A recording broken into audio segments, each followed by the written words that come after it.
ఎప్పటికప్పుడు నాకు ఒక్కోసారి డౌట్ వస్తుంది, నేనేమన్నా అవుట్డేటెడ్ అవుతున్నానా జర్నలిజంలో అని. కానీ నేను అప్డేటెడ్ కాదు, ప్రీమెచ్యూర్డ్గానే ఉన్నానన్నటువంటిది పత్రికలు చూస్తే తర్వాత అర్థమవుతుంటుంది. అంటే ముందుగానే ఊహించగలుగుతున్నాను అన్నటువంటిది. ఎందుకంటే ఇక్కడ సునీత స్టేట్మెంట్లు చూసినప్పుడు 2 ఏళ్ల క్రితమే చెప్పాను నేను, ఎంఐ 2 ఏళ్ళు 3 ఏళ్ళు అవుతున్నట్టు తెలుగుదేశం పార్టీలో చేరబోతుంది ఎంఐ ఆ స్టేట్మెంట్లు చూస్తుంటే అన్నటువంటిది.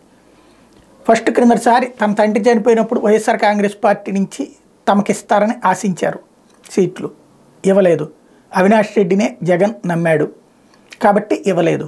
కాబట్టి ఆ తర్వాతనైనా ఈ ట్రిప్ అయినా ఇస్తాడనుకుంటే ఇక అవినాష్ని వదిలిపెట్టడు జగన్ అని తెలిసిన దగ్గర నుంచి తనకు ఒక రాజకీయ జీవితం అవసరం ఉంది. ఎందుకంటే వివేక రాజకీయ పవర్ తెలుసు వీళ్ళకి, కుటుంబానికి. వివేకానంద రెడ్డి ఏం చెప్తే జరిగింది, పోలీస్ స్టేషన్లో కానీ, సెటిల్మెంట్లు కానీ, వ్యవహారం కానీ, ఫ్యాక్షన్ మడ్డలు కానీ, ఇవన్నీ కూడా. కాబట్టి అలాంటి పవర్ చూసినటువంటి కుటుంబం, అటు వాళ్ళ బామ్మరి శివప్రకాష్ రెడ్డి కావచ్చు, సునీత కావచ్చు, లేకపోతే వాళ్ళ భర్త రాజశేఖర రెడ్డి కావచ్చు, సౌభాగ్యం కావచ్చు, వీళ్ళందరూ ఆ పవర్ని ఎంజాయ్ చేశారు. రాజశేఖర రెడ్డి పవర్కి లెగసీ వీళ్ళు కూడా ఎంజాయ్ చేశారు. ఒక్కసారిగా ఆ పవర్ పోయింది 2014 నుంచి 19 దాకా. ఆ టైంలో పవర్ లేకపోతే ఎట్లుంటుందో కూడా చూశారు.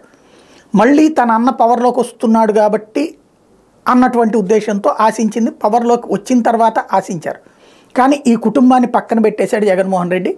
దాంతో వచ్చినటువంటి ఫ్రస్ట్రేషనే ఈ పీక్ స్టేజ్. అటు శివప్రకాష్ రెడ్డిని పట్టించుకోవట్లేదు, ఇటు వీళ్ళని పట్టించుకోవట్లేదు. కాబట్టి తెలుగుదేశం పార్టీ అధికారంలో ఉన్నప్పుడు కూడా శివప్రకాష్ రెడ్డి ఆ ఆటలు నడిచినాయి. అక్కడ చివరికి సీఎం రమేష్ తరపున వ్యవహారాలన్నీ అక్కడ అంటే కాంట్రాక్ట్లన్నీ అతనే చక్కబెట్టేవాడు. తద్వారా వెల్ సెటిల్డ్ సిస్టమ్ అనమాట అక్కడంతా. వివేకానంద రెడ్డి కుటుంబం మాట కూడా నెగ్గింది ఆ 5 ఏళ్ళు కూడా.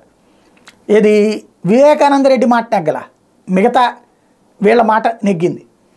అదే వివేకానంద రెడ్డి మర్డర్ అయిపోయిన తర్వాత అటు ఎవరూ పట్టించుకోవట్లేదు. కాబట్టి ఇప్పుడు రాజకీయ పవర్ కావాలి. సునీత అలాగే సౌభాగ్యమ్మ. ఇప్పుడు సౌభాగ్యమ్మ తెర మీదకి వచ్చారు, మొన్న సునీత, ఇవాళ సౌభాగ్యమ్మ. ఇవాళ రేపు సునీత చంద్రబాబుని కలిసి తెలుగుదేశం పార్టీలో చేరబోతున్నారు. కడప ఎంపీ టికెట్టు సౌభాగ్యమ్మ సునీతమ్మ అన్నటువంటిది ఇవాళ రేపు తేలిపోతుంది.